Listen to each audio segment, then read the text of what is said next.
Thank you for tuning in. I hope you've been enjoying this crisp, beautiful fall weather as much as I have. This is one of my very favorite times of the year. When many people think of fall, they think of Halloween, which is coming up next Saturday night. Halloween is usually quite an occasion in Fredericksburg, and it's always fun to see our children dressed up in their creative costumes. I love having them come to my house, but due to the global pandemic, we all need to do Halloween a little differently this year. The City of Fredericksburg and Erie Washington Healthcare have teamed up to share a message of COVID-19 safety and prevention this Halloween. We have issued joint recommendations on Halloween safety that you can find on our website at the URL now appearing on your screen. We certainly aren't forbidding trick-or-treating this year, but we do ask our residents to be mindful of COVID-19 and to take proper precautions. Please consider staying home, making it a family night.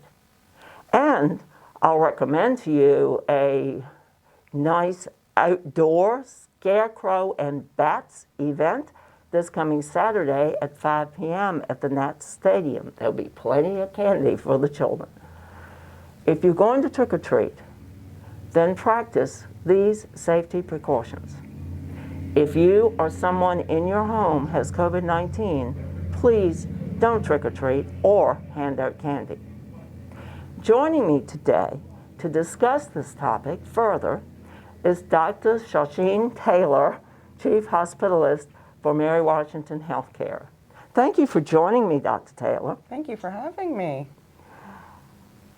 One of the questions that I would like to ask you is, what advice would you give to area residents on how to handle this year's Halloween celebration? It's a great question. So one of the biggest ways to prevent any transmission is, of course, by maintaining distance and actually staying within the home. So preferentially, we would ask that you do activities within your home with your immediate family to limit the opportunities for transmission outside of the household. If you have small children like mine and you want to take advantage of opportunities to be outside the household, events like the Scarecrow and Bats would be a great opportunity to have the children be able to participate in Halloween activities in a more safe environment, and it being outdoors. Thank you. You've mentioned some of the safe ways that people can still enjoy Halloween. Mm-hmm. Are there other recommendations you might make? Yeah, so definitely.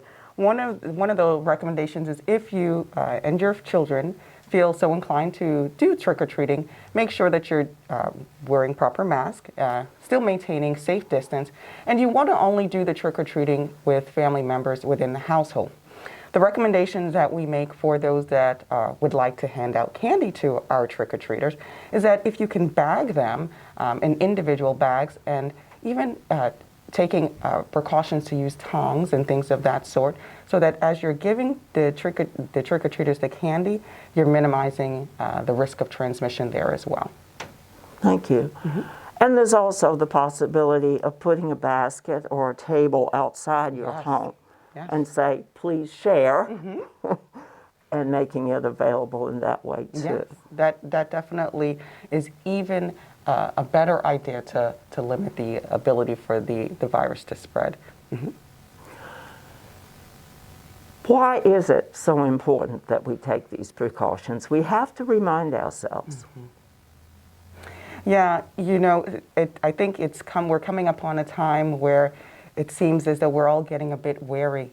It's important at these points for us to remain vigilant as a community. We want to make sure that we're caring for not only ourselves, but for our loved ones who may be at increased risk. So taking these precautions are not only to prevent illness within yourself and the members of your household, but your extended family and our community at large. Thank you. Thank you for that reminder. It's not just us and not just the person in the room with us. Yeah. It's all those people that will be affected by me or by that other person. Exactly. So, how can people find out more about the COVID-19 precautions?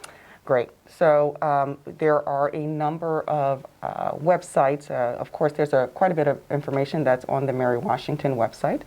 You can also find information through the CDC, and you can find information through the local government websites as well on additional ways to take precautions to keep you, yourself, and your family safe. Thank you. And the city's website as well has our recommendations, which we have developed with the assistance of Mary Washington Health Care's physicians. Well, thank you again, Dr. Taylor, and thank all of the associates at Mary Washington Health Care for what they do every day to keep this community healthy and well. Will do. Be well. Thank you. Well, that's it for today. I will be back one day soon. Thanks for tuning in as always. Please keep your questions coming to askthemayor@fredericksburgva.gov. Until then, I'll see you around the Burg.